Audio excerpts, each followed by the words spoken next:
comes in threes.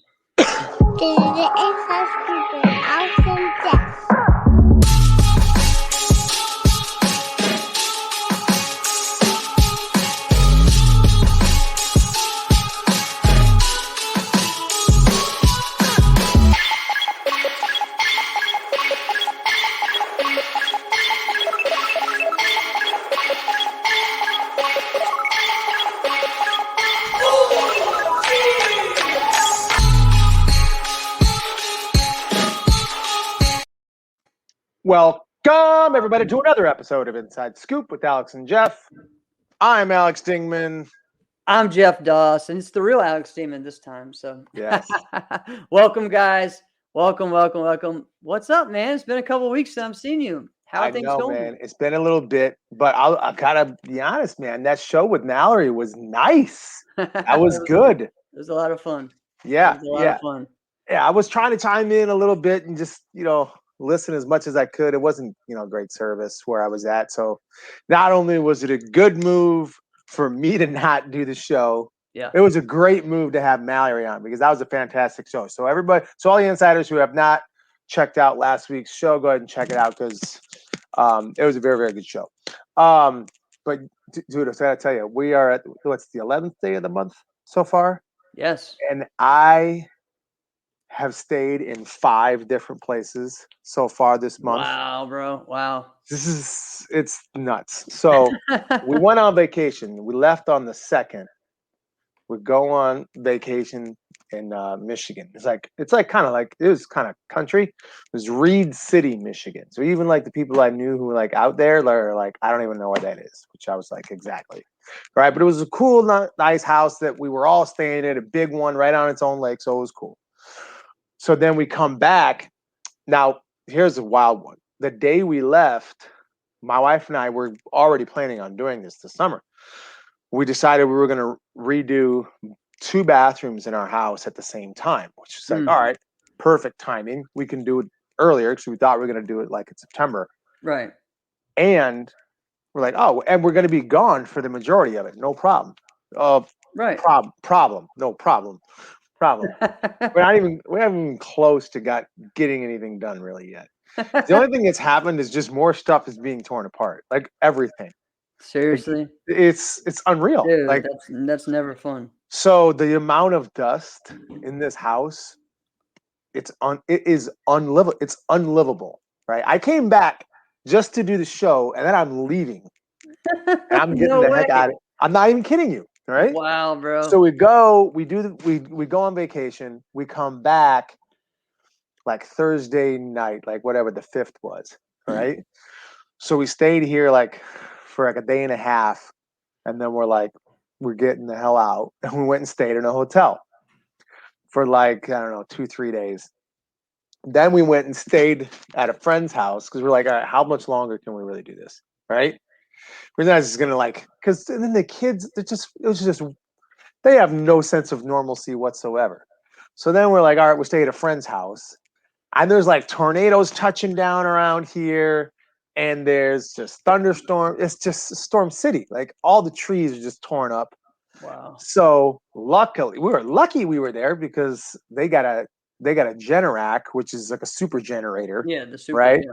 I'm like, you're not even going to attempt to turn anything off? He's like, no, man, we're fine. He's got every light in the house on. He's got TVs on. I'm like, all right, well, just good thing we're here. All right. And then now we're staying at like a different house that's like 5 miles from our house.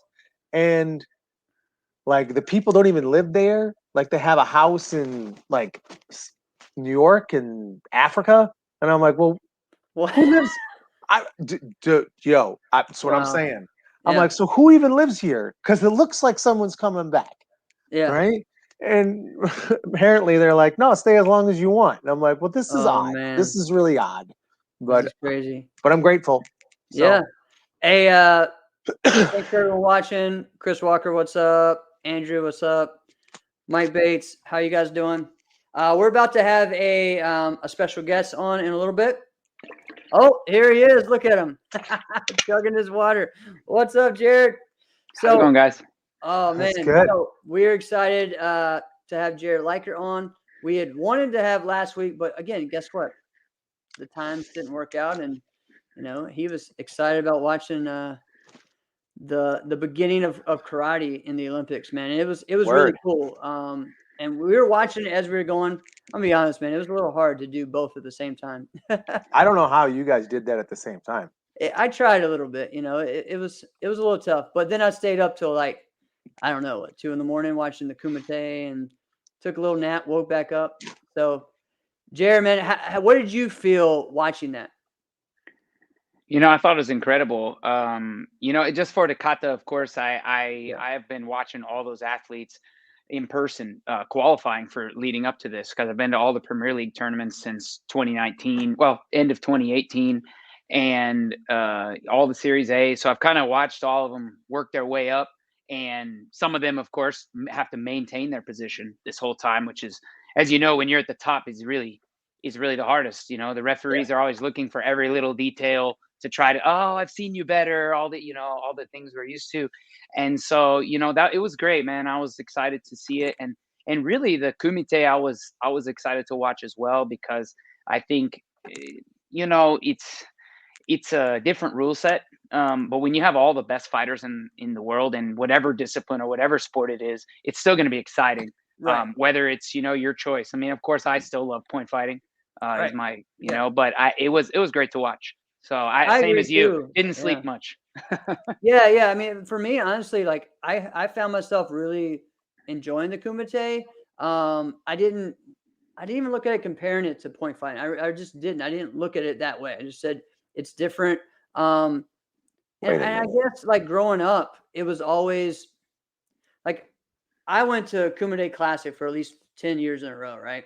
And every year that was a separate division. And so I always knew that it was different. You know what I mean? Like it just. How do you not compare it to point fighting, though? I mean, how do you look at that and just not go? It's literally point fighting. They're getting points. They're fighting. It's in the same concept. I get what you're saying. I just know it's a different. It's still a different mindset. The blitz is not really a factor. It's different. The multiple kicks aren't there. There's different things like that. So for me, I just looked at it because, hey, really, when you think about it, it's really one of the first contact sports that's been in the Olympics, because judo and wrestling, the only other ones, you're not striking people, right? Well, there's taekwondo. All right. Okay. And besides taekwondo. Well, the first one, we get to watch somebody punch someone in the head, at least. Exactly. Yeah. Taekwondo, we don't have. And there was no gear and things that you see in taekwondo, right? So again, and okay, my bad. See, here we go. Yeah, Drew, that was a good one.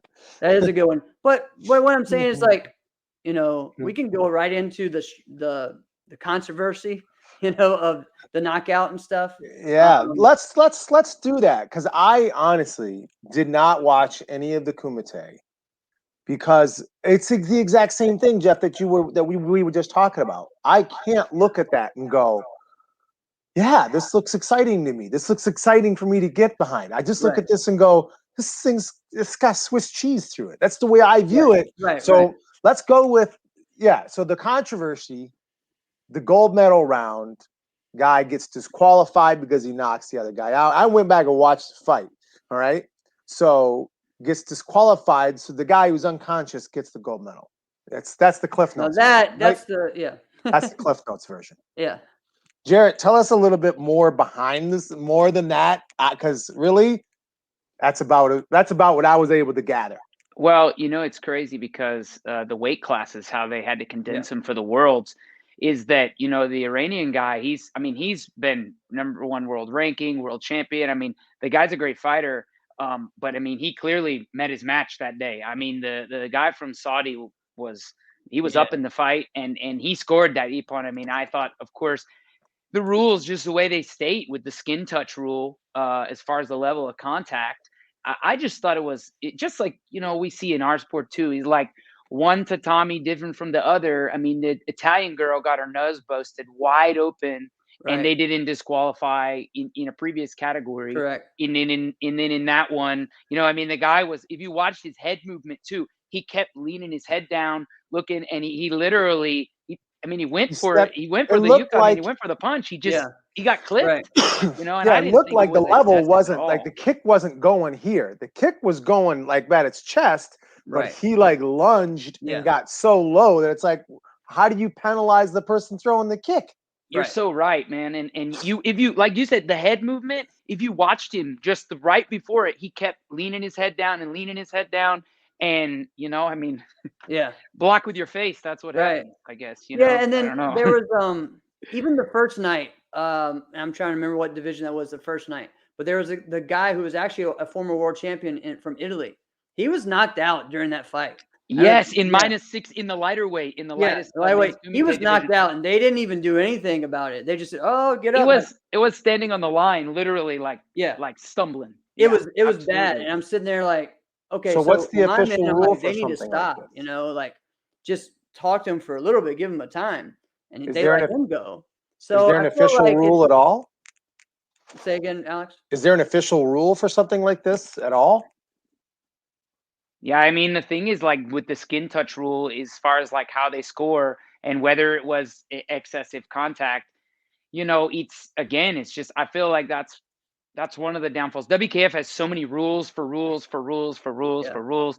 And the thing is like they try to think of everything, but at the end of the day, that's a judgment call. Yeah. It is. That's a you can interpret. Alex watch a fight, Jeff watch a fight, I watch a fight. We can interpret the rules, what it says. Okay, do I think that was excessive? Do I feel that was more than skin touch for the score? So I think it's tough, tough situation. And it's sad too, because with karate not getting the nod on 2024, that's the last thing that they're leaving their taste in everyone's mouth is an IOC. They don't want controversy, and that's the last thing that people are seeing is memes of this guy passed out on the podium, in first place. So it's just too bad. It's too bad that it ended that way. That's not good. Let's get away from controversy and let's just talk, because there's lots of stuff to talk about tonight, man. Thank you again for joining us. One thing before, because if you guys see our background, but everyone on the podcast, we are sponsored by Virtual Fight Tour, and we just want to thank Jesse Ray for all that he does for the sport. And we're excited. We're going to talk a little bit about Virtual Fight Tour, working with you guys August 21st as the finals for the Amerikick International. So we're excited to talk about that pretty soon. So yeah, it's gonna be a great time. And man, it's been almost a year since Virtual Fight Tour debuted. So it's gonna be great. All right, so let's break down, since we're on the USA Karate and the let's break down the katas and the Olympic Karate. Let's break down just the Olympic karate. Women's forms. I felt like it went the way it should. Maybe explain like what you were talking to me about, like how it was judged and what they look at. Yeah, so 70% of your score is going to go towards a technical score and 30% towards athletic. And so the referees have two scores, right, that they give, and then it's weighted based upon the computer system. And then if there's a tie, there's like a 15 criteria way to break the tie of how they have it set up. And so, yeah, it's pretty unique. I've only seen it go down. I've seen the farthest like to 8 criteria, I believe 8th or 9th criteria to break a tie one time.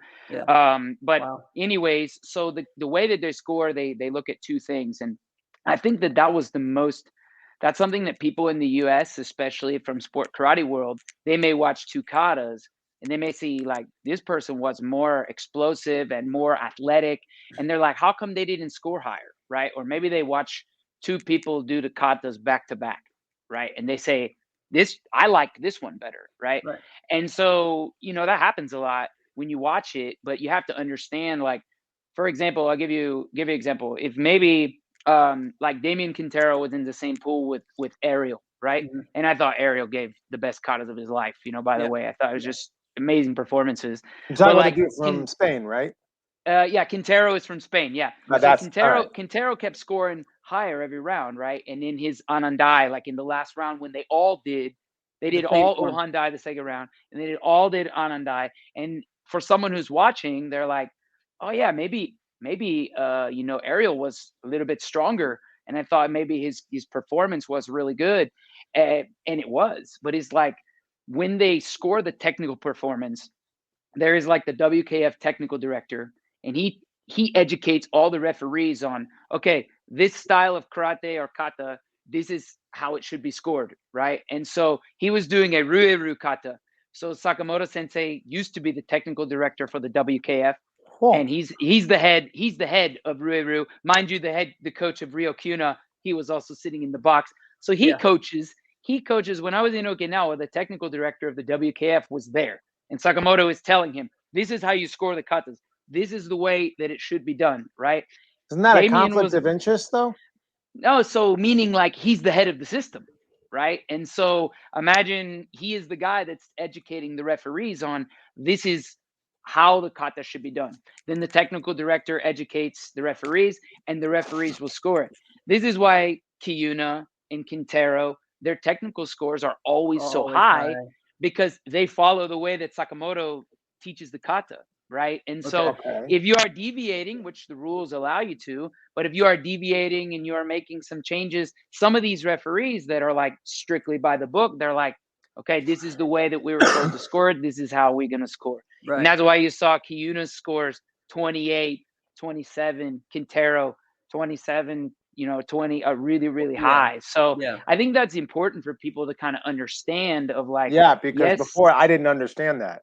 Right. So maybe tell us a little bit more like black and white. What was it that the Spaniard was so much more technical than like Ariel? Like, why was it so much technical? I'll tell you, in the first round, I mean, there's hardly anybody that does better Goju-Ryu in the world than Ariel, and his Karumfa was killer. I think he should have scored higher in the first round on his Karumfa. Technically, I think he was there, and Quintero is like one of my good friends too, and Ariel, but just objectively speaking, I thought his Karumfa was better. You thought Ariel should have won in the first round. round, because they both advanced. But in the second and third round, I just think again that Quintero is more, he's the cleanest of all of the guys out there. So I think his technical score is always so high, and I think Ariel's athletic score should be one of the highest out there. Period. He's so explosive and powerful, but it's only 30% of the score. Yeah, and that's where it's only 30% of the score. Yeah. And so if you are doing the technical aspect and you are winning on that part, you are cleaner and maybe you are faster, you're following how the kata should be done and performed, he's going to score higher, So, that's why I believe he advanced to the gold medal round, is just his technical score is higher. And really, to be honest, kata these referees are a lot of the same referees that, you see. And so, they know, look, these are the guys, it's not like Kumite.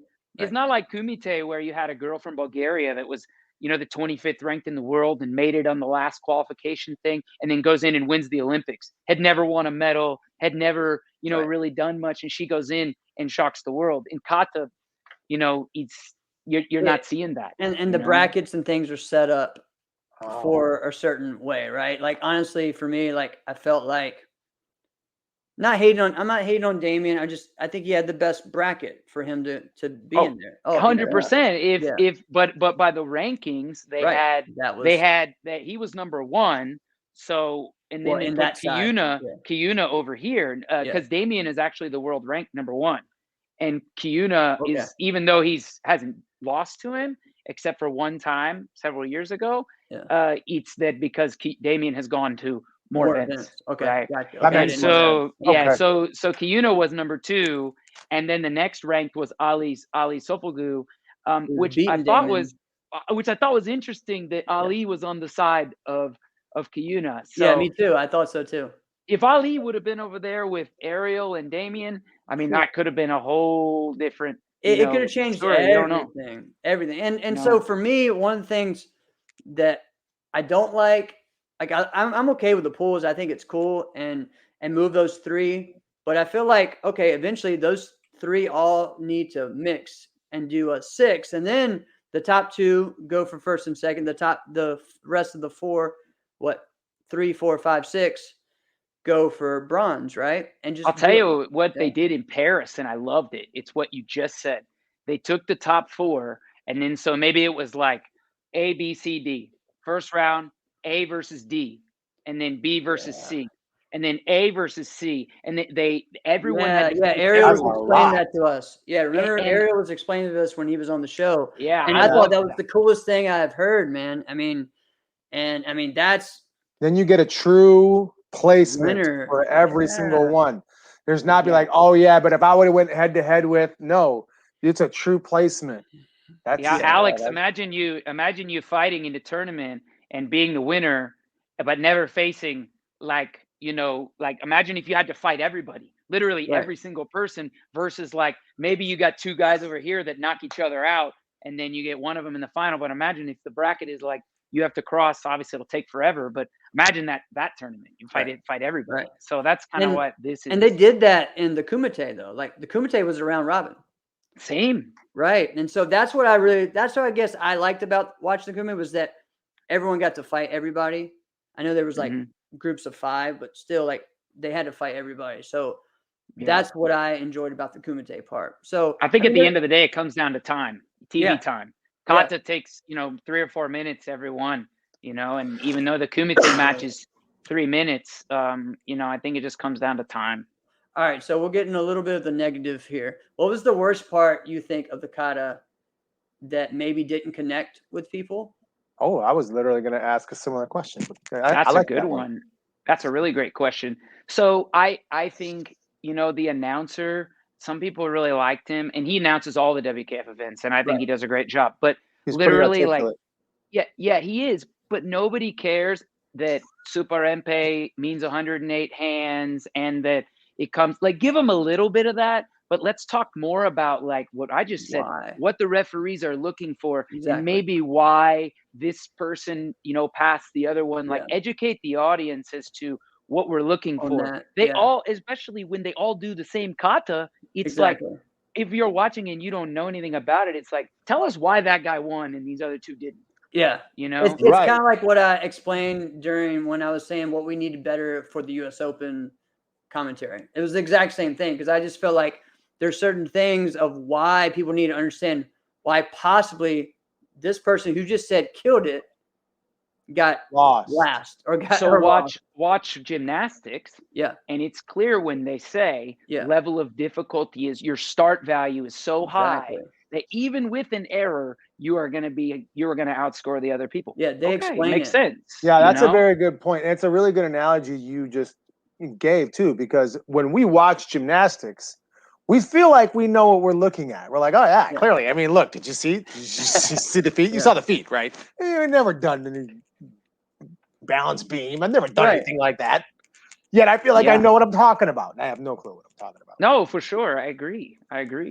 Yeah, for me, that was the biggest thing was like, I think less, and even he was repetitive too. Like when there was the katas, it was like when somebody would go, he would kind of repeat some of the same things. He would. And, so I wish I would have seen a little bit more of that. And then really, to be honest, like the qualification system, they did the best that they could. But like a few of the athletes that were there, because they used the world ranking and then they used the Olympic standing and then they used the qualifying tournament. And then the last couple spots, it was like the tripartite commission and the underrepresented nations. Like there were a few people that it was like, it's too bad because not all of the best people were there. Like most of the best people were there, but there were some people like there's because you can only have one per nation.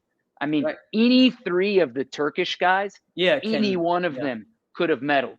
Right. Any one of them. I mean, Ozdemir, the guy who's 18. I mean, for me, he's my favorite of the 3 of them.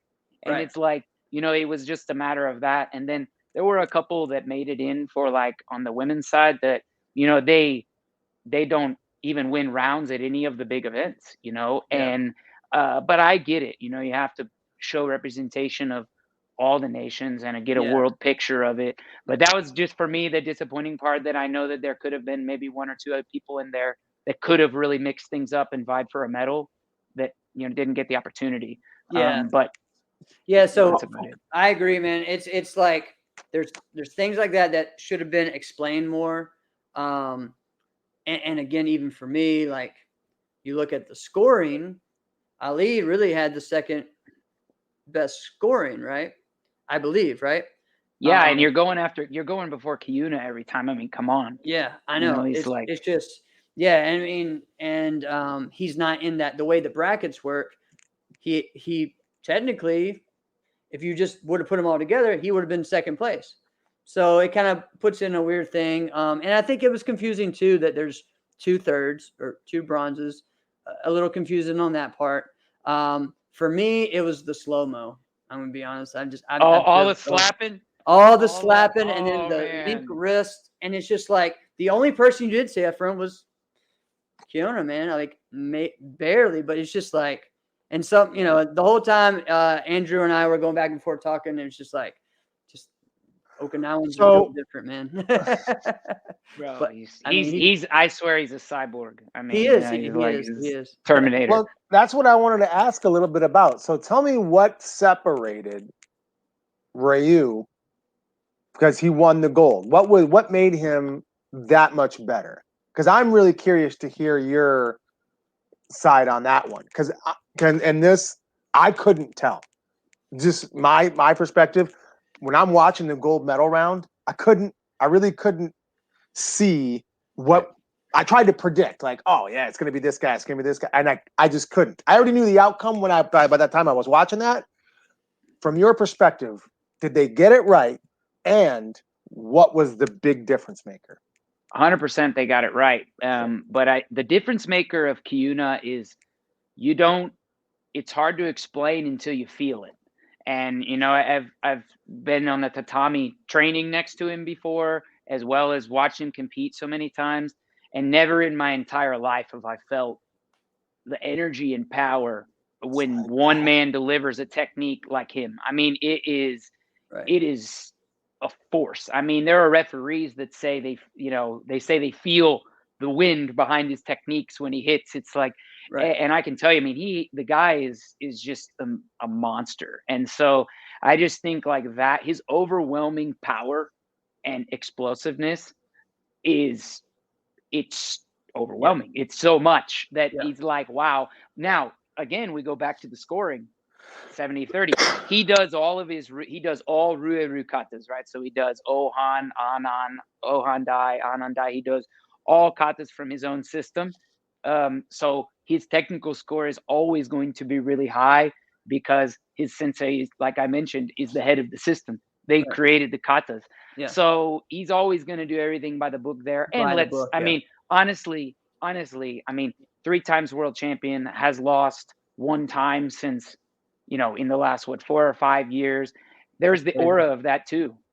Wow. I mean, there is the impact of that too, that it's like, oh, this is this guy, and for sure. I mean, it's hard, but just the same things, guys, that we see in sport karate, open sport karate, is, like the referees, oh, this is this guy. Yeah. Exactly. That's real there too. You know what I mean? It's it definitely is. Yeah, I mean, it was something like years ago when Casey came back and she competed against Daniela at US Open. And Casey was like, I think Daniela even should beat me. And she didn't, And even I remember Casey even saying, is it just because it's me or, and she's like, but is that right? I mean, and there is that whole thing, and that's why you got to love Casey, because she'll be honest about that. It's like, maybe some of that was, because of who I am, but you earned it. You've earned that, So yeah. Yeah, for sure. The whole thing of like that, the same thing we know, just like you mentioned, Casey. I mean, the great, in my opinion, is the greatest to ever do it. And it's like, she step on the mat and doesn't matter if she comes back after so many tournaments, like it's still going to be like, oh man, she's a problem. Yeah. She's a problem. And she hadn't even bowed in yet. You know what I mean? Yeah. And so, yeah, that's a great way to put that. That's real. And, I think with it being in Japan too, that of course plays a factor, as well. But really at the end of the day, Alex, to answer your question, I mean, they got it right 100%. And You know, I think because he dominates on both elements, the technical and the athletic, he's so far ahead that, you know, everybody is doing all of everyone's strategies are based around what do I do to counter what he does? I mean, Spain, everything they do is when I go there for training, everything is the speed, the athleticism, analyze this part of the kata, apply it to a strength training program to improve this one piece. How can we be faster? How can we show more finesse? Where are the elements where he has any weakness? And let's try to exploit it. So, you know, it's like when there's a great fighter in the world, like right now, somebody like Bailey, and everybody is watching him. Like, where are the holes? What are we going to do? How do we game plan around this guy? That's how people coach, you know, to go against Kiuno. Awesome, man. Awesome. All right, let's keep it on the Olympics, because the big news, a month ago, was that Waco was now officially recognized by the Olympics, and you are the Waco USA director for tatami, right?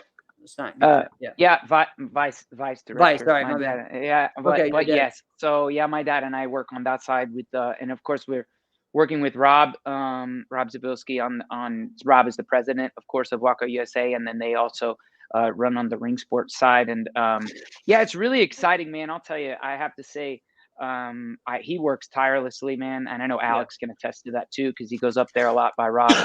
You know, Rob and his team have really done a great job, and they are continually doing a great job of trying to grow here in the United States. And as if you paid attention to, even like last week, Karali had their camp, you know, in Hungary, and as they all have the 2028 shirts. I mean, there is a lot of pressure on USA to really take some big steps. Yeah. Okay. In order to try to make that push for the Olympics in the coming years. Because as you guys know, like, just because you have IOC recognition doesn't mean you're in the Olympics. Exactly. You know, as we've seen with many other sports too. Right. So yeah, it's great. And I can tell you, I'm on the legal committee for Waco IF, and I work directly with Roy Baker, you know, multiple times throughout the month. We're talking, depending upon what's going on, sometimes daily. And there is really no harder working guy than him. Roy has done so much for the sport of kickboxing, as well as the board. And so, yeah, it's exciting, man. I mean, it opens up so many opportunities. Once we get the US OPC recognition, you know, we're able to do things within the Olympic, you know, Federation in the United States, which is great. Like in some of the other countries, they already have that. You know, they already have recognition by their Olympic committee. So just creating more opportunities for the future of all the people in the sport of kickboxing, as we say it, but as sport martial arts as we know it here. Yeah. So what do you feel like is going to be, we've talked before, is, you know, Waco has a lot of divisions. Where do you think the focus is going to be on, really? Well, ring sports is going to, I mean, if it's going to get in, you know, to Olympics, is going to be ring sports, I think, first. Of course, there is a lot of money and a lot of politics pushing forward for point fighting. I can tell you that. Yeah. I mean, but let's be honest, like Alex just said earlier about Kumite, what do the spectators want to see? What are people going to understand? Right. People understand the knockout. A knockout. Yeah, they understand boxing. They, you know, so I think it's the most friendly to the audience. But again, that depends on if that's what, you know, the IOC wants to, you know, if they want to showcase that, if they want to put that out there. But I think ring sports, you know, because of the World Games and the upcoming events, I think that that's probably going to be the biggest push. But point fighting will be right there. I mean, I really do think, just because of the people in Waco who are the heavy hitters and influence, they, you know, that's what they want. That's what they want. Right. Yeah. I mean, look at, you have Karali and you have Roy. I mean, they are, of course, big tatami guys, but, you know, you got to look also at the reality of what's going to get the sport into the Olympics. You know, that's the biggest thing. So what do you guys think, in just from your perspective? Do you see the ring sports as being the more marketable piece? I see it that way, just because it's a different element as that, but I also feel like musical forms and musical weapons can if anything, it stands out more than anything there is. And it's the only thing that would hold that back is Wushu, if Wushu gets in, right? Oh, Because there's a wow. big I didn't even think similarity. of that. And kind of like Is you were that is telling there me is there a before, push for that? they're recognized as well, right, Jared?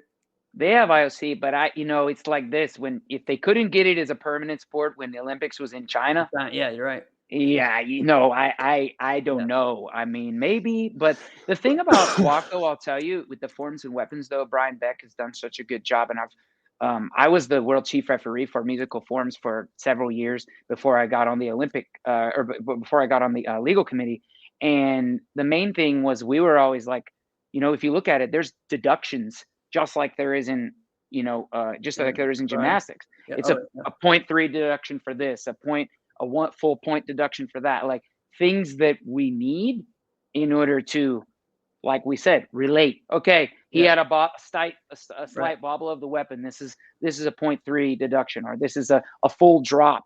So you have those things already kind of teed up. But again, I think it can be, but again, I think it needs some polishing, and I think you need more of an influx of athletes into it. Yeah. Because if you've watched it, I mean, USA, if we send even our third or fourth best person, besides the Italians, some of the English, the Italians are really getting good. The Russians, there's really not as many countries. And so when you look at putting it in the Olympics, you better have a good representation of nations. And there so really isn't when it would come to the forms. It would just be exactly. Yeah. And the US's ninth place, guy would win gold. Right. Yeah. And that's I'm just looking at overall as far as the presentation of it. I think it attracts eyes more, but you also have the other end of, wait, this is supposed to be karate. This is supposed to be, you have that. Like, what is this? What is this, right? So what is this, and why is this kickboxing, right? That's that's always that's a confusing thing. So, I mean, I see it on both ends. Because you can't call it karate, right? You just because that's what we all call it, just because we're just so used to that, So you can't call it that because we're like, wait a minute, didn't I just watch that last Olympics? What is this thing? Well, no, it's kind of like Taekwondo. Well, isn't Taekwondo already in? And what is this? What is this thing that they're doing? That we're doing. Yeah, it's confusing. Really, I think that's our biggest issue with martial arts anyway, is we're so divided anyway. And then you add in the sport element of it, and it's confusing as heck. So it's with the kickboxing, I guess I would agree with you that the full contact stuff would get in there a lot easier, just because it's easier to comprehend. It's easier to understand. It's exciting to get the point fighting side behind it. And I don't even want to go so much as to like, it's not going to happen because nobody understands the rules. There's plenty of stuff nobody understands the rules, right? So people watch gymnastics and don't understand the rules. So right. It's entertaining though. It is. It is entertaining. So to watch is as long as the best athletes are participating, then that would be cool. So what do you have any other info as to like what are the next movements towards making things like this happening? Yeah, so I think the biggest thing is for each nation now is that getting your approval by your National Olympic Committee or National Olympic Federation, depending upon how it's set up in their countries. That is really the next step for Waco USA. I know that is that, getting our USOPC recognition. And, that's really the big step. The big step is IOC. And in some countries, if you get IOC, you're automatically recognized. And it's just over. You're already some countries, yes. And some countries you can get it before even being recognized by the IOC. And so I think that I think you will see it in the USA. I saw Andrew walk. Yeah, I know that was a good one. Yeah, exactly. So, but here I believe it will happen. It just, it takes a little bit of time. Just like anything, there's a lot of red tape. Anytime government, right? You gotta go through a lot of processes, but rightfully so.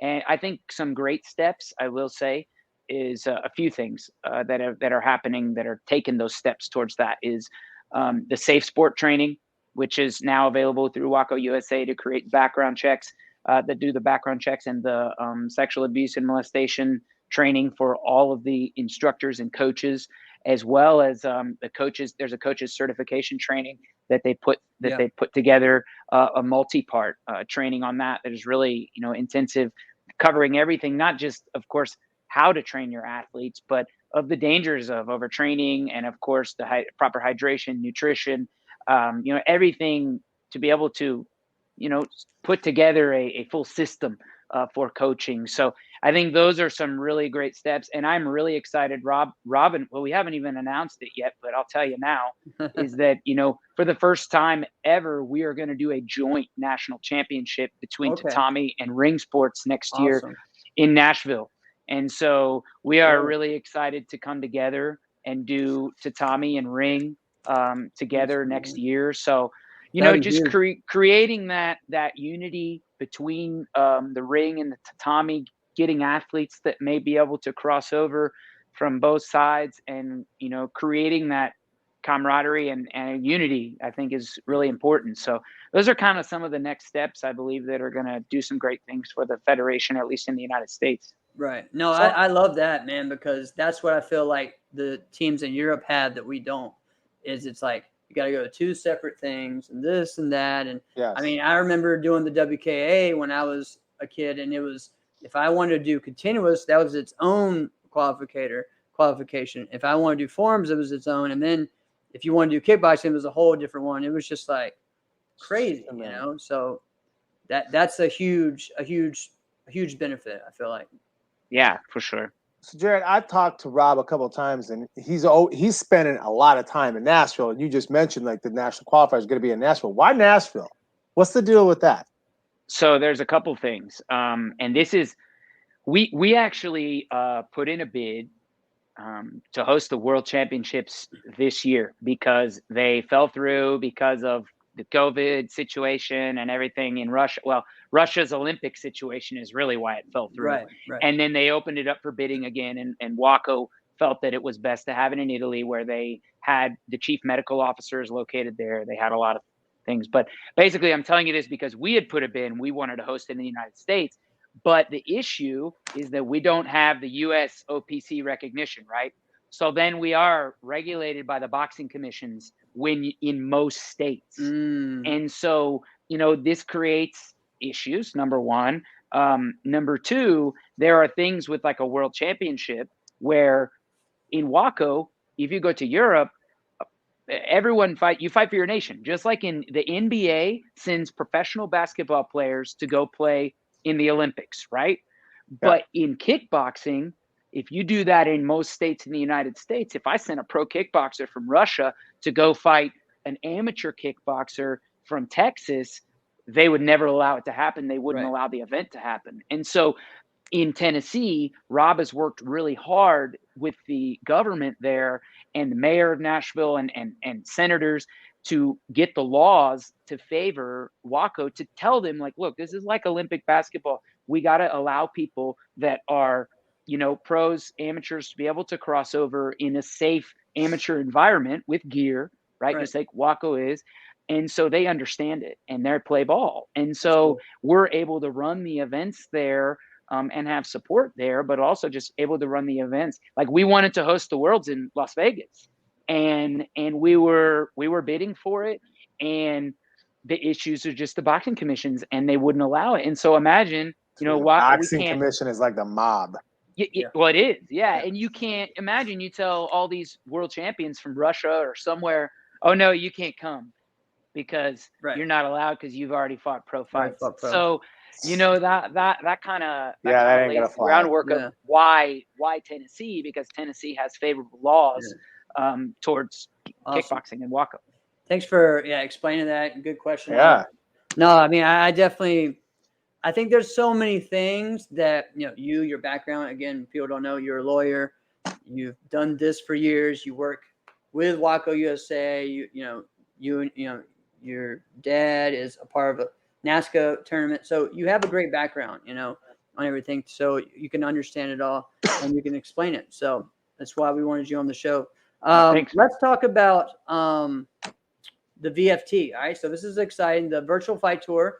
You guys are partnered with them at the Amerikick Internationals, and what part are they going to be doing? Just explain so that. How's that gonna Jesse look, came to too? me. Yeah, Jesse came to me with the idea of putting the lightweight winner versus the heavyweight winner, because I agree. Last man standing is last woman standing. Last man standing is my favorite thing. I think that's the true grand champion, right? Exactly. That's why we have an open weight division now, because of the split of those things, right? And so I loved the idea. I see Jesse's commenting, and thank you, Jesse, for the support, of course, and the great idea. And I said, yeah, we'd love to have the opportunity to showcase it. And so it's going to be VFT rules as well as his VFT referees, but it will be taking the winner of the NASCA lightweight versus NASCA heavyweight. Okay. To have an actual grand champion. And that would be that your championship is actually grand. Yeah, so you want to talk about, there's so many. There is, like, you can win the overall grand for lightweight and heavyweight. Then you can win the VFT plus the open weight, so there is a lot of opportunity, plus the team fights. I'll never forget, it was like the year, I think Avery, he came in and just robbed us blind because he won everything. Was like heavyweight grand champion or open weight. It was the year we gave $5,000, I think. And then the team fight, it was crazy. So rightfully so, he earned it. And so I love that they have an opportunity to have many opportunities for grands. And what'll be cool to see is, will we see a consistent winner across the board under a NASCA rule set, VFT, WACO, like 3 different rule sets in an event. Let's see, do the fighters adapt? Do one fighter does better under one rule set? So I think that will make things kind of interesting as well. That's really true, man. And that's what I've always liked about y'all, from a spectator even point of view, is your event is, the WACO divisions, the the open weight, the NASCA division, everything's a little different, so pretty It cool is going to be a little it is going to be a little confusing, though, because we're going to go from the match before where 2-point body kicks are okay, and then immediately after, all right, this winner, probably same judges. No, different judges. Sure. So different good. Judges for NASCA, then different judges for VFT, and then the WACO judges will be separate too. So I think the main thing, Alex, you're right. Maybe confusion for the fighters and the coaches. They got to make sure they have the rules tight. But what I didn't want to see is exactly what you said. The same judge judging everything, and then they're like, "Oh wait, 2-1. Wait, exit. Wait." That's exactly. That's the biggest issue with it, man. That's always been the biggest problem with NASCA events, is the change each time. It's problem that we've dealt with in NBL events. We've tried to do different rules for underbelts and black belts, and it's hard. This and it's hard, man. And also on the scorekeepers too, when they're having to, because we would have at one point where at underbelt events the time would just go, but for black belt you had to stop it every time in 30 seconds. That's confusing when they go from ring to ring or whatever, right? They don't know. And different scoreboard. That's one the great thing about Uventex, though, is like it will bring up the scoreboard. So like when you have a WACO scoreboard up, you see it. It's got the exits. It's got the verbal warning. It's got the official warning. All of that, it has the logo. So I think for the judging and the scorekeeping, we have separate teams for it for the night show. So that will be easy. I think just for the fighters and the coaches, we will. They gotta, of course, remember. But all these guys are so seasoned and so smart. It is. I know they can adapt. I'm interested to see, though, how that will turn out with the different fighters. If one person wins them all. Yeah. So, I mean, if one person wins it all, I mean, who could that possibly we could beat? We could have a Bailey. Team Straight Up could totally do that. Could have Avery. I don't know what team Impex is going to be coming with. Right. But in the open weight, in the NASCA and the VFC, all that. I mean, if Avery Plowden is at the tournament, you can't ever count him out, man. I mean, he is so smart, but he is such a great fighter. Yeah. And I think that for me, that's the fight. I want to see him. I want to see him fight with Bailey. I'd like to see him fight with some of the other guys in there. I think will be really good. But if it will be interesting to see for sure. Yeah, I think this definitely. is one of the only times I can think of being involved in martial arts, saying, geez, there's just that many guys who could win the heavyweight side. Yeah. Right. You know what I'm saying? Like it's as deep as you could think on the lightweight side of things. Very. And on the heavyweight side of things, it's just not that many names that you can go, oh yeah, they'll win it all. Oh yeah, they'll for sure. They got a chance to win it all. You might have 5 guys. Right. She'd be like, yeah, they could, you know. But it's just like we were just talking about. You got Avery, and then of course we all go to Cam. Yeah. Yep. You know, is Who's Cam not going to be there? We don't active know. right now. So Yeah. So then you go. Well, on the show the other night when I did Alex's show on Point Fighter, he said Cam was going to be there. So all right. So we'll see. There we go. He did say that. So we'll see what happens. That would be great. I mean, We've been wanting to see Avery versus Cam. Yeah, it's Alex is like it's not like when you go to Irish Open and you have a Roman and you have an Avery and you have a Tolley and you have a lot of great heavyweight fighters. I mean, there's good guys here, but it's not like you said where you have 4 or 5 guys that are just killers. Correct. So, but I think that makes opportunity for people, right? Yeah. And that's where people gotta come up and make their names. So well, also there's a lot of youth. Yeah. Let them put some weight on. Let's just get there. That's right. Let's get there. Yeah. I mean, Hey, Bailey people could forget be this. in the heavyweight, in a few years, right? Dude, Raymond and I were lightweights together. That's right. I'm not light. Yeah. Yeah. It'll be interesting to see how all their bodies develop and how people grow and their skill sets, adapt to their growth. That's for sure. Especially because they're all so young, Mm-hmm. and some of them, somebody like a Bailey, like he's the guy with the mindset that says, okay, if I've cleaned this out, I'm going for this guy. What weight class? Okay, I got to go down. I'll do it. I got to go up. I'll do it. He literally is that guy. Yeah. He will purposefully go to a division just for this fighter, and I know he has that mindset, like with some certain guys in Europe that he wants to fight. Yeah. Like, look, I will move up weight just to go there to fight this guy, so it'll be interesting to see for sure. All right, so Jarrett, let's talk a little bit.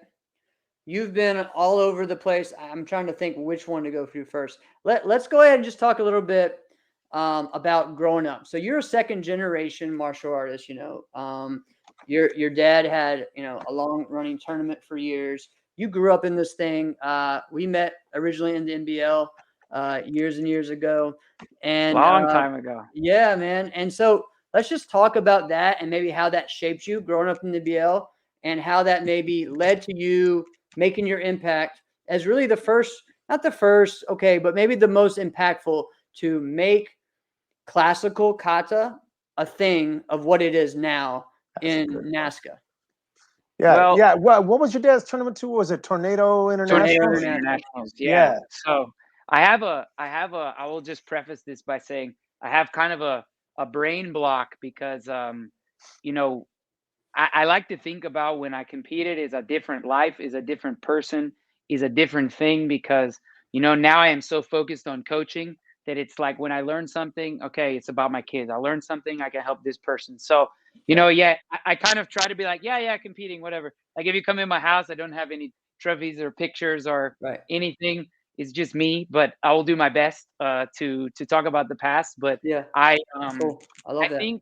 I think growing up in NBL I loved the rules, of course. I loved being able to do continuous. I didn't really like kata when I was younger at all, more like weapons and sparring. But as many of you guys know, I had a spinal fusion when I was 18 years old. And so I couldn't fight anymore.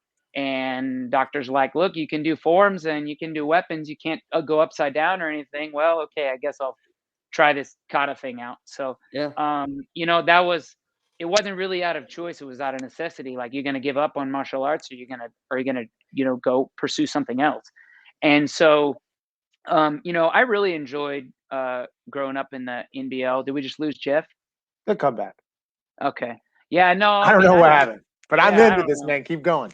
No, so yeah, I started my first Super Grands was in 1991 when I was 5 years old, and so we did NBL all the way up until 2002 was my last Super Grands, and then 2003, 2004 we went and we did the WSKF, and then I got diagnosed with my spinal condition, and my dad just kind of said, "All right, we're gonna focus on your health," and we kind of shut it down.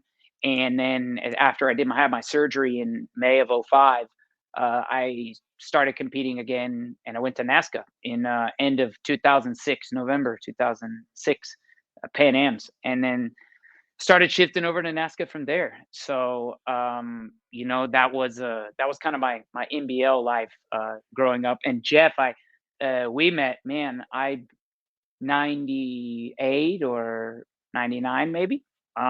So Wow. that's when we first met. Yeah, 98 or 99, I think, is because he was doing NASCA and then CJB, well, Elite and CJB started doing some NBL, and they used to come to our tournament here in Kansas City all the time, Tornadoes. So yeah, that's kind of my background on the NBL. And but NASCA side, we went here because we had been in NBL forever, and I wanted to do something different. Right. And I wanted to, so I wanted to try something else. And so, I think the biggest thing for me with the kata stuff. Hey, what's up, Jeff? What's up? I heard you. Yeah, no. So biggest thing for me with the kata, with kind of all of that was I came to NASCA and I watched what was winning, and I was like, okay, I got to do what they're doing. And then I just didn't do well. I did well with my weapons, with my trad bow, but like my kata, I just wasn't doing well. And I'm like, you know what? I'm just gonna do the way I know how to do it. I'm just gonna do traditional kata, and if they hate it, they already hate me with this kata. So I'm getting fifth or sixth. So I'm just gonna keep focus on my weapons and try to win there, keep winning there, and then I'm gonna go over and I'm just gonna do my kata that I know how to do and just do traditional. And it continued to move forward, and the referees liked it, and we instituted they added the trad challenge. And one of the reasons why I think that helped too was, if you remember, Alex, I'm sure you do, because you and Jeff, you both did Korean, and it was like they wouldn't allow you to do both Japanese and Korean, Right. Yeah, right? you couldn't do that. And so you couldn't do it, and Yeah. so was like, all right, I'll do trad challenge, and then I will do Korean as well, because they still, even if I'd win trad challenge, I was never doing well in grands with it. So I'm like, okay, I need to give a form that the referees like. Right. And so it was like I was still kind of I was doing the Korean and I was doing the trad challenge, and then eventually just started catching on with the traditional classical kata. And I think I think was my goal, was that I said, look, I'm not going to adapt. I'm not going to change. I'm just going to do it the way that we're taught classically, and they like it or they don't. Right. And I think people like Joe Anand, referees like that, they liked it, and you would see it continue to catch on. And that's the way I taught all my kids, and that's the way I taught all my students. And that's, that kind of started that catalyst for it, as we move forward. So that's kind of like that transition from NBL to NASCA, and kind of a classical kata piece. So yeah. Right. Because So is that kind of what led you to be? Because then all of a sudden there was just like this shift. All of a sudden you just became this kata guy. Like you were the guy that all of a sudden you wanted to be good. If you wanted to be really good, people were looking at Jarrett. Like how did that come about? Because there was a time where you weren't, and then all of a sudden it was just like Jarrett. You're right. No, you're right 100%. I mean, I think because I was doing well with my weapons and and getting in the night show and doing well with that, so that kind of helped build my NASCA brand to start. And then with the kata, I really think is when I started doing it in the grands with the music. Okay, yeah, that's what I was gonna say. I think it's the music that really. No, that was the one. I mean, I think when we put together the choreographed kata to Super Empe with the music, I think that was the thing that really made the switch for the crowd, for the referees, And for Jared, I things. think, weren't you doing that in the musical division before there was a traditional? I think it was before there was a traditional challenge. Yeah. It was. Yeah. It was. Yeah, Yeah, I you were did. doing I that, did yeah. it because I was trying to figure out a way, like, What to how do. can I do traditional, but also because I had to choose Japanese Yeah. or Korean. And at the time, you you were know, doing well in Korean, so it's because like, in hey. Japanese, they still weren't scoring the classical kata well. So I was like, all right, let me go do it over here with music, and then I'll do the Korean over here, and I have a better opportunity. I was young too in college, and I'm like, Yeah. how can I win money in CMX and in trad? How can I win the money in both grands? Yeah. So I did that with weapons and forms, so both, so I could be in trad forms, trad weapons, CMX forms, CMX weapons, and try to be in all 4 grands to, again, I was a young guy. I'm like, hey, I want to win some money. Exactly. So, how can I maximize my trip? So that was kind of the deal. We added the music, and I think that was really one of the big turning points was putting the music to the kata. Yeah. Now, you brought up the weapons. So were you, and I believe it was the case, but are you the first person to do a double bow? In a tournament? Yes. Yeah. So when was that, and how did that come to be? Because it kind of feels like that's something that people just kind of talked about, in the karate schools all the time. Like, oh yeah, what if somebody did a double bow for him? Ha ha ha! That's silly talk. Nobody's actually gonna do something like that. Well, I'll tell you, we joked around back when Corey Lucas was competing. We would joke around with it in the team. Same thing, joke around. And then I was like, you know what? I'm just going to do this. And I did it at the Diamonds 1 year. Right. And it was just kind of did it just to do it. And then I was like, all right, I guess I'll really take this serious. And then the next year I did it, and won, and then made it to the night show, and I dropped in the night show, which sucked. But, hey, it was fun. And but yeah, that was kind of the kickoff to it. And I'll tell you, I mean, like, you look at like guys like Anthony Demore, well, really Reed, and then Anthony, like the evolution of it is like, it's crazy. Made my form look like the basic kata in a tournament or in somebody's dojo, Yeah. So I mean, if you look at where it was and what it is now, but yeah, I mean, it started out, we were literally just playing around with something in a training camp, and I'm like, you know what, I'm just gonna do it. Yeah. And then I remember I ordered the bows and we played with it. And then the next year I'm like, all right, do it again. But I waited all the way till the Diamonds to do it again in the following year. So yeah, that was the story of the double bow. Yeah. I still think it's madness that top weapons competitors even buy weapons anymore. I still think it's madness. I think whoever's making weapons should just be funneling them right at these top weapons competitors. That's just a total sidebar madness thing to me. I don't understand it. I think that a lot of them do. I mean, guys, I know Mike and Chris, 10th Degree. I know they support a lot of our guys that do really well, and top guys, and I'm sure that Joe does too. But yeah, I mean, I agree with you, especially bow athletes, and they're breaking their bows, or every month. Swords. Swords. I don't know how long. You can ask Calvin how long a sword lasts. I'm sure a while. But I think to your point, I agree. Yeah, I agree. Commas are getting worse and worse now, I believe. I mean, I remember when I broke my commas, it was like 5-6 years, and I was like devastated. When I got my original commas, and I just the ones that lasted for almost 10 years. Yeah, look at the releases and stuff they're doing though now. Yeah, I mean, exactly. It's like they're hitting the floor a lot more, and that's the thing, Yeah. A lot of the weapons are hitting the floor in training more, so it's going to add to the wear and tear. So yeah, I still think, as far as the commas, I still think the G4 is the best. I had the Edalora ones, that he made like forever ago. Those were fantastic, and I still think G-Force ones are even better. My original G-Force ones are still intact. And the only thing that fell apart was the grip on them. And right. Do you remember things like every other year? You're fine. I remember I still got a pair of Mike Chat commas in our dojo that from years ago. I mean, I still got an original pair of those. Those things got to be like 25 pounds a piece. heavy. Yeah. It's I mean, those when those broke on me, I was just like, what the heck, And the thing is, it wasn't even something they didn't break doing like a form or something. Like we were actually doing like a self-defense with them, and so it like it was because of us hitting it with other weapons. So it wasn't like they were badly made. Well, that's why they're called performance weapons. Exactly. Yeah, not for Kabuto. Hey. Oh man. So Jared, what let's talk about, how you were ahead of everybody on this whole pandemic thing with the Zoom and the virtual lessons. This is something you've been doing for a long time. And I know other people have too, but it really became like something that got you through law school, really, right?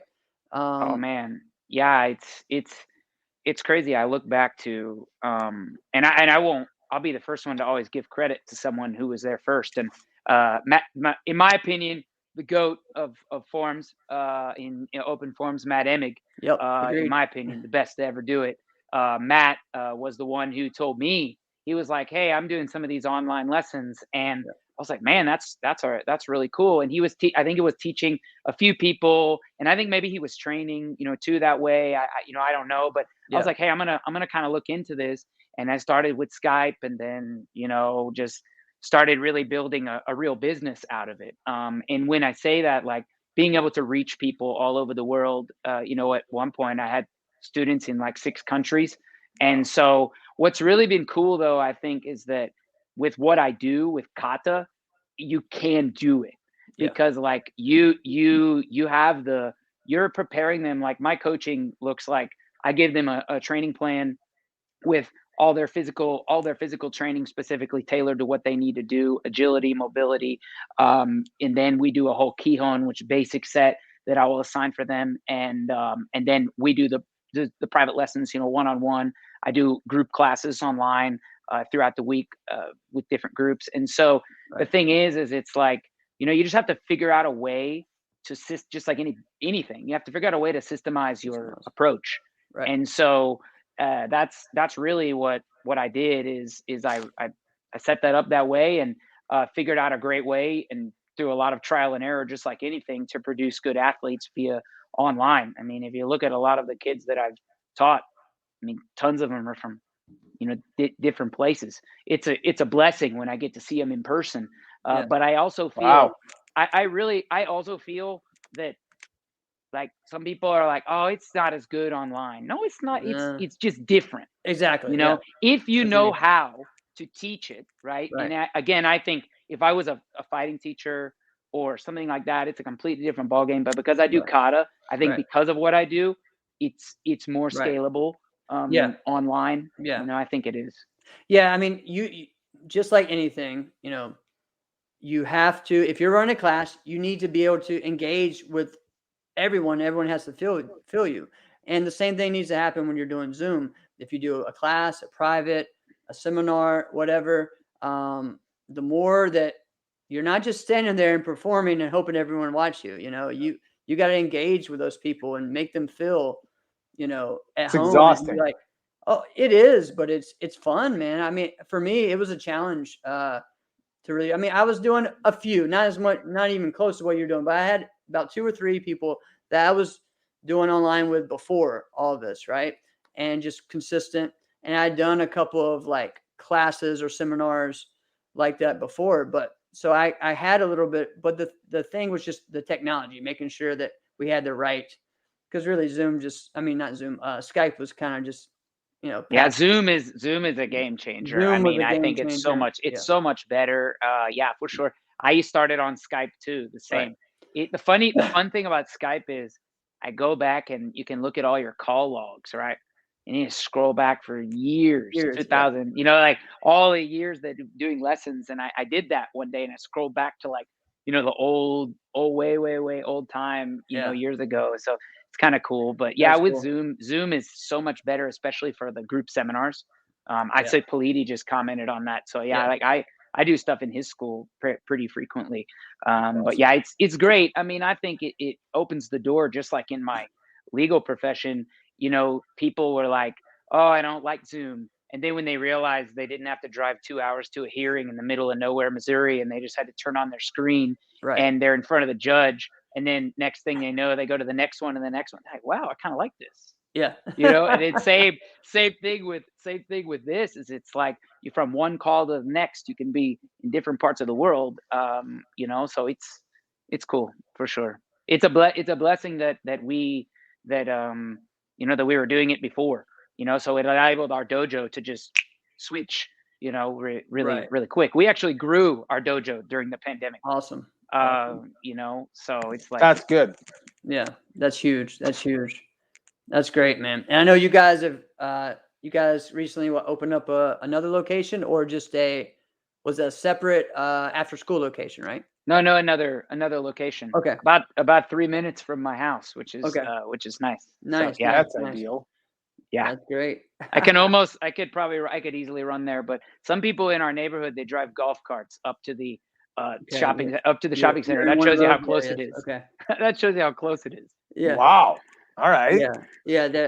I have good friends that live in North Carolina in that town. Yeah, every house owns their own golf cart because you can drive it around the whole town. That's part of the. We don't have one. We don't have one yet, but a lot of my neighbors do, and I don't golf or anything. So I don't have none one. of these people do either. They just have golf carts because it's legal to drive golf carts on the road in the town, and so everybody does it. Heck out. Yeah, for man. real. Yeah, it's a thing. Some towns are like that. Oh man. Great. So yeah, dude. Thank you so much for joining us, Jared. I know we could talk for hours because there's so much that we can get into. But let's we haven't done this in a while, Alex. But let's end it on your voicemail to the world. What do you want people to know? What is it you just want to leave the sport karate world or everyone that's listening with?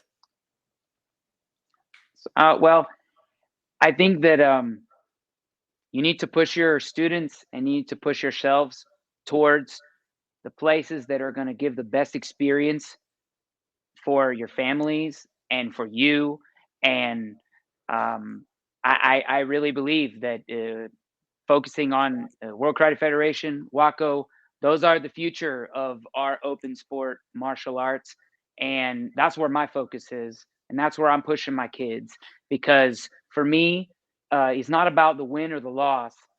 When I know I've got the best system and the most qualified people sitting in front of me, and I know I can sleep easy at night knowing that, not everything always goes our way. But if you're an instructor out there and or a school owner, or if you're looking for somewhere to compete, I highly recommend getting your kids and getting your school involved in WACO and getting involved in the World Karate Federation, depending upon what your areas are. I really think they are not the future. They are the present, right, and the future of our sport. And so, I highly recommend doing that for any martial artist out there. They are moving forward and everyone else is standing still. Awesome. And that's my message. Yeah. Awesome. I love it. All right. So you did that very fast. And so now in my head, other things went, and I just want fun stuff because, all right, tell us your favorite, maybe growing up or just maybe 3, your favorite forms of weapons competitors that maybe motivated you and just inspired you. You mentioned Matt Inning, so. Yeah. I mean, as a competitor competing alongside him, for sure. Like I mentioned earlier, Matt he was so incredible. I mean, and you put him out there right now, he'd probably beat everybody. Yeah. I loved him, and he was always a very motivating person to stand beside, and knowing like, man, I gotta move up. I gotta keep pushing. And so, a lot of respect for him. I think also Calvin Choka is right there as well. I mean, talk about a humble, just good person, always really leading by example. And you want to talk about changing the sport. I mean, through some of his performances, I get goosebumps just still thinking about him. But going old school for me, Jeff, Butch Togisawa was always one of my people that I looked up to as a little kid. He was here and came into Kansas several times and competed with our team. And, in his time, he was as good as it ever gets. Yep. And and of course my friend Keith Weston, looking up to Keith growing up, he was Those incredible 2 guys, martial man. artist. I mean, those 2 guys in our era of Yeah. in NBL, you didn't find any guys better. No. So I'd say those are some of my guys, that people that pushed me, people that motivated me at all ages of my life. Those are guys, of course, that I looked up to and also pushed me. All right, let's say fighting, but one more thing. All right, one of the team fighting, the junior teams, it was you, Willie, and was it Vince Johnson? Was that the team at one point? Corey Cuppy. Corey as well. I know at one when point I fought Vince with was Coach in there. Loudon. Man. There were so many. That was a fun time. It's like you and Willie were the team for a while, man. And yeah.